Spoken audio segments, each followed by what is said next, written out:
Igbo, it's Igbo. Just note that. My name is, as you can see, Chidumebi Njaku Brown, but for the purposes of this presentation, you can just call me Mr. Brown, or Do Maybe, if you can phonetically pronounce that. So, who am I? Well, I'm a Natural History Museum volunteer. I got my degree in public policy, political science, history, and theology. But I grew up in Nigeria, where I grew up with a lot of these myths myself, where a lot of the village elders told me these stories as I grew up. So I decided to collate them for those people that live here in the West that wouldn't have heard these stories often. So I research this often at the African Smithsonian libraries. So that's where I get most of my text and information when I don't hear it directly from those that live directly in Nigeria. Who are the Igbo people? They're people that mostly live in southeast Nigeria, and most of their archaeological origins can be traced back as far as 2,500 BCE. Archaeologists have found pottery and art dating to our history from around that time, so they've been around for a pretty long time, long before the Romans, long before some of the later Greek civilizations. It's just that most of their history was oratory, so that's why we don't have as many written records of them, just mostly artistic and archaeological and probably building records that were smashed by the British of them. Now, what you're here for are primarily the Igbo gods. As you can see, we have a fantastic bunch of them. The one in the chair, you can call him Amadioha. He's the god of thunder, lightning, and the king of the sky. The woman near him that holds the moon in her hand, well, she's the goddess of the moon, Allah, not to be confused with the Muslim god. Her name is A-L-A, Allah, but she's also the goddess of the earth. Think Gaia from Greek mythology. So if you want to have a comparative god or goddess in this case. The other one in the river is called Idemili. You might have, for those of you who have researched a lot more West African mythology, you might know her as Mami Wata, because she's conflated with a lot of water goddesses all across West Africa. And though she's pictured as pure water, you'll find most depictions of her as a mermaid holding a bunch of pythons, because that was her symbol animal. The fancy dude that looks like he's dancing, that's Ekwensu. He's the god of chaotic war, commerce, and business, and usually will give you common sense guidance on good business transactions to do. He's also sadly conflated with the devil when the Christian missionaries came in. So while you might hear him described as an evil god, he's not an evil god. He's just a prankster that likes to give you good business insights. Kind of like a lawyer. The guy with the ram horns up there, that's Ikenga. He's another god of war, but he's a god of more intelligent war. Think of how in Greek mythology you had Ares and Athena. Ares was the brutish, idiotic god who liked to charge in head first, while Athena was more the strategic planning type war god. That's Ikenga and Ekwensu for you. The one with the ram horn, that's the smart guy who will actually lead you to victory. The guy at the bottom, that's the guy who yells Leroy Jenkins for those who every single time he sees a fight. The lady with the horn of the sun, that's Anyanwu, the goddess of the sun. Well, that should have been obvious. But the big one in the sky, you can only see his cheeks. That's actually supposed to represent Chukwu, the supreme god. All these gods that you see here were all made by the one in the sky. Because there's no official description of what Chukwu looks like, he's usually described as living in the stars, an entity that's of the stars. So that's why he's represented by just a constellation in this image. Well, those are the gods humanity tends to interact with. But I have to talk about the final one, Obunabali. He's a death god.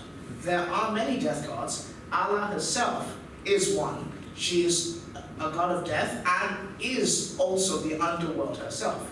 She holds many afterlives in her stomach, a different afterlife for a different situation. Obunabali is the god of the criminal dead. So if you committed a crime, he comes for you. And he's meant to be a blonde albino because he's meant to represent a dark side of death. So, which made it really interesting for the Igbo people when they first met Europeans. When they saw all these blonde white people coming off the ships and wondering what they had done wrong, that death came to them in such high numbers. But every myth. Oh, you have a question? There was the one sitting in the grass with like a flame. Yes, thank you, I did forget it. That's actually Ahia, the goddess of yams, culture, and in some regions, controlled fire. There's a different god of fire we won't really talk about much. More okay, he's wildfire, like forest fires, wildfires I mentioned. He's the flame that's used for cooking, for campfires, for the hearth. She's the goddess of the hearth. Think Hestia from Greek mythology. But she also is also the goddess of be fruitful and multiply. Since I see we have some kids in the audience. But let's go on to creation myths. I just had this nice star swirl here. The creation of the earth itself is a rather silly story. You'll find that most Igbo myths are rather silly. Allah, the primordial goddess, was asked to survey the universe by Chukwu. So he gave her a staff that was made of bright white chalk. It was meant to be longer than her head, so that way she could, every time she went somewhere notable, she could write a marker in the universe with her staff. And each marker actually became a star in the process. So at some point, she got tired and she actually lost her way, so she couldn't find her way home. So she found a firmament of dust and rock that she wanted to rest on. So she wanted to make it nice because she didn't want to sleep on a bunch of rocks. So she decided to create some valleys, like a nice big bed in the ground. But when she slept on it, she fell into such a deep sleep that she actually sunk into the firmament, and it became her prison, essentially. So she became part of this planet, which she had made by accident, called the Earth. So she became the god of the Earth because she got tired, got lost, fell asleep, and had nothing to do. So Chukwu took pity on her and decided to plop some animals there just to keep her company. So, nice of him, but he kind of lost one of his only few friends. This was before any of the other gods were made. It was just him and Allah, because they are primordial gods. But he got lonely without Allah to talk to. So he decided to create mankind as a being that could actually talk back to him. But here's the thing that you don't hear in many creations. He failed many times to make people. The first try was he just made them like an animal, and they would just run around not grunting, as you see in those old Neanderthal cartoons. And it's like, okay, I'm gonna make them have more speech. I'm gonna make them stand and talk to me. All they could do was stand. They couldn't talk. So it wasn't until the fifth try they decided, maybe I should give him a soul, that he could actually start talking to humans. And he invited them to his house. He would often go sit at the houses and the villages because he was just that bored and that lonely, because Chukwu was characterized as a lonely god, but he's also a god that's a bit of an introvert. He likes to talk to people, but he doesn't like people bothering him, which is why he made all the other gods that you saw in that picture as proxies, so that he actually doesn't have to talk to you if he doesn't want to. So, if you're a follower, good luck actually trying to talk to him. You have to talk to one of the other guys. I guess he's like a CEO. So, you have the founding of the kingdom of Uri. That's how it's actually pronounced, Uri. So you have to put some emphasis on the N before adding the R-I, Uri. So, Chukwu wanted to create a special people, like how God creates the Israelites in the Bible. So he created a special man and woman called Eri and Namwaku, and put them in basically a giant swamp. So Eri and Namwaku say, this isn't good land to live on. It's a giant swamp. You can't build a city on a swamp. So Chukwu gets annoyed and fed up. This will actually happen a lot in other myths. He gets fed up and does what you ask him to. And he gives them free food for an entire generation and dries up the land. Think manna from heaven, but instead of manna, It's bananas, it's rice, it's yams, it's cocoa yams, it's palm oil, anything you could ever want, where you could eat it for free without even having to bother growing it. So a lot of people started coming towards this land because, hey, free food is falling from the sky every single day and I don't have to work for it. That's like the best deal ever. But the clincher of the deal, which we'll find out towards the end of this, is that this was only meant to last one generation.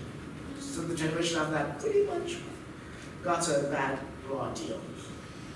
So he founded a city, called it Ingri, and he invited a lot of people. Now you'll find a lot of mentions of this city. The actual city itself is real. The actual mythology, it's a mythology. I don't know if it had food raining down from heaven in it. But the city itself lasted 1,000 years.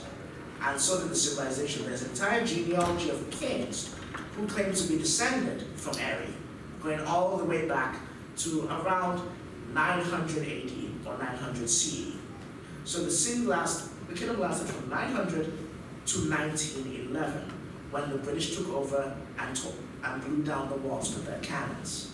So you had an African kingdom that lasted 1,000 years. And which is something most people don't know about, because they only think of Egypt when they hear African kingdoms. But here's a fun little story, even though it's about death. And trust me, this actually gets very stupid. So, Chukwu realized that he forgot to make humanity mortal, because every single human on the planet was immortal, but they still had the ability to breed. So everyone was getting overpopulated. So he wanted to do a quick reset, kill everyone, Old Testament God style, wipe out everyone with a flood kind of thing. So he told humanity that, hey, I'm going to kill all of you because there's too many of you. So I'm going to put it to a vote. Do you all want to die or do you all want to not die? Yeah, right. So turns out only half wanted to stay alive and keep their immortality. The other half had a different idea. Make us mortal instead. And so we'll still die, but let us have more time on the earth. So obviously the other half wanted to stay immortal. So Chukwu's like, fine, let's decide the vote by a race. So I'm gonna go home, and whoever you pick, whoever comes first is who will decide my decision. So the immortality side chose the dog. Fast, fleet-footed. Dogs are pretty fast. The side that wanted mortality chose the tortoise.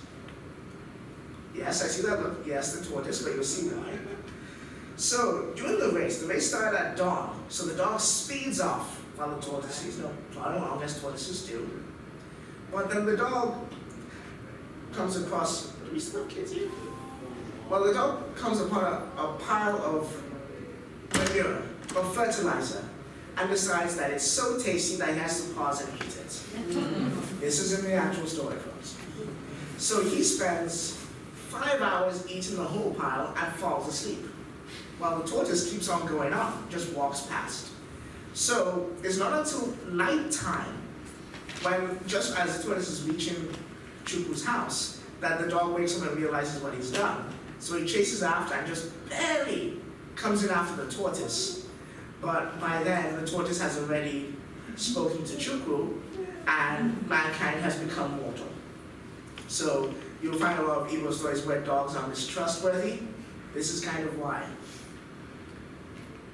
Dogs are seen in Igbo culture sometimes as untrustworthy creatures or very stupid creatures, because they can be easily tricked or distracted by things like that. But moving on with death, it gets even dumber. With one of the death gods not shown in the picture, Ongu, is asked to start collecting human souls. So he doesn't know how to do this, because even though he's deaf.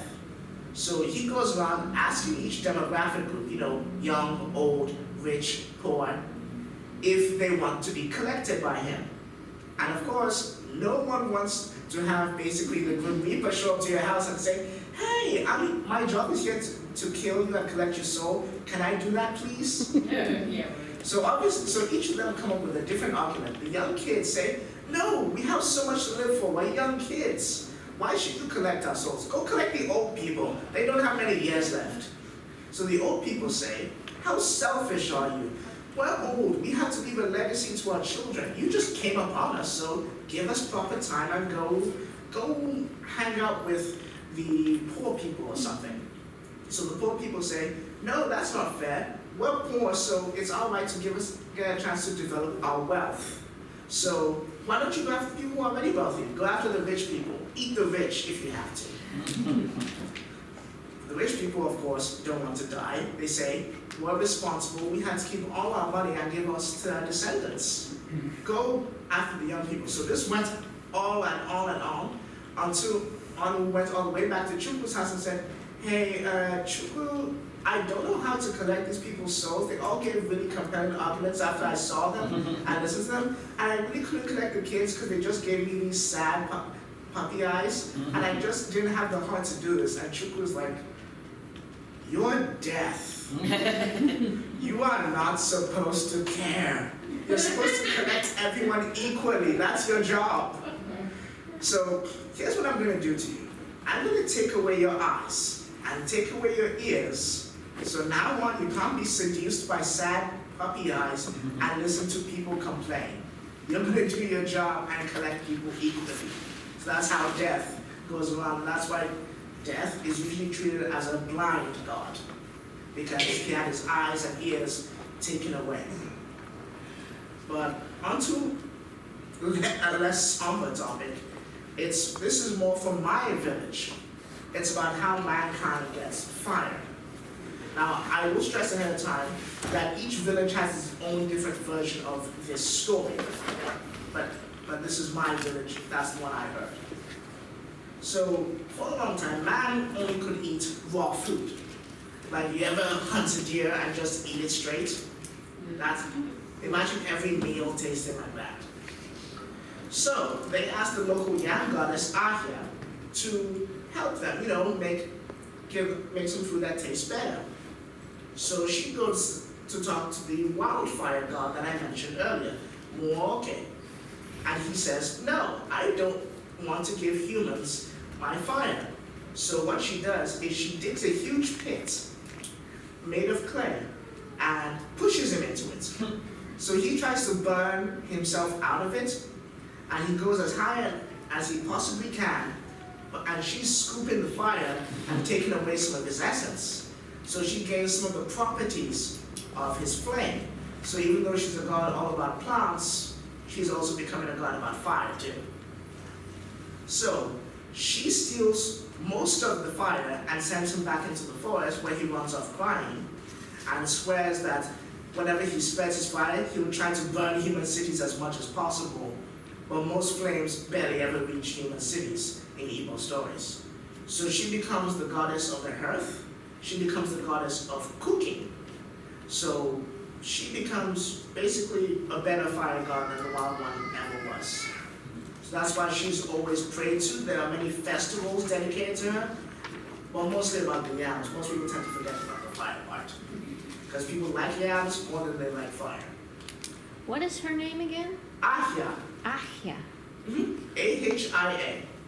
Or you could also find her name described as Aha, A-H-A-A, Njoku, or her other name is Njoku G, N-J-O-K-U hyphen J-I. And in some other villages, she's male. So sometimes you see stories where she's male, other stories where she's female. From my village, I'm referring her to as a she, because she was always described as a female goddess in my village.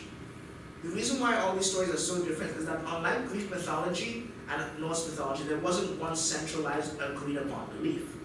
A lot of these cities, states in the Igbo society were very different. They were not unified. They all shared a language, but they did not share a large government or idea. So that's why you find stories that are different from one place to another. So some of these stories I told you, they might be different if you find other sources. Just keep that in mind. But let's go into some very silly myths, although there probably can't be any more silly than the ones I told before.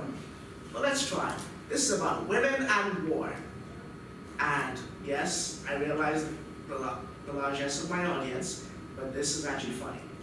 Both gods of war that I showed you were actually scared of women when it came to war, because here's the thing in Igbo mythology, women were scary good at war. They were so efficient at it that men who were on the battlefield would immediately drop their weapons and run in the other direction if they saw a single female on the battlefield. Because women made it so hard to fight that there were no terms of surrender, and they would make it so that you would never want to fight them again. That it took 2 war gods to beg the supreme god Chukwu to say, please ban women from war, they are so scary. If you allow this, women will make war no longer exist anymore. Because no one wanted to fight because it's like, I don't want to fight the women, they're too scary.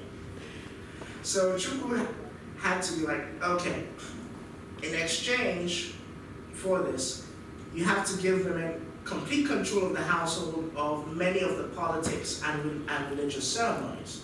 That's why you'll find some Igbo communities that are more matriarchal than most other Nigerian societies, which tend to be slightly patriarchal. The woman has control of the entire household. The man has to do what she has to say. He can go out and fight. He can go and do whatever he wants outside her domain, but once he comes back within the domain, he has to obey her, no questions asked. Not sure if that would fly here in America as much. But yeah, that's why you don't see many women warriors depicted in Igbo society after this, because women are too efficient. But a lot of myths that people seem to like are hubris myths, when people challenge the gods to do something stupid. But what about when it's a god challenging another god to something stupid? Now this is another depiction of Idemili, or Mamiwata, as I mentioned with the pythons. The name Idemili actually comes from the village Idemili, which is actually by a river. So she's a river and ocean goddess. You will find many other river goddesses, but she's also the ocean. Now she has a habit of preening herself as the most beautiful goddess ever to exist. She would walk around with fineries and shells that she would get from the sea, and she thought, I am the most beautiful deity to ever exist. I'm going to challenge Chukwu, the supreme god, to a fashion contest. This is the actual myth, folks. So Chukwu doesn't want to. So he decides, I'm going to send a chameleon to do it for me.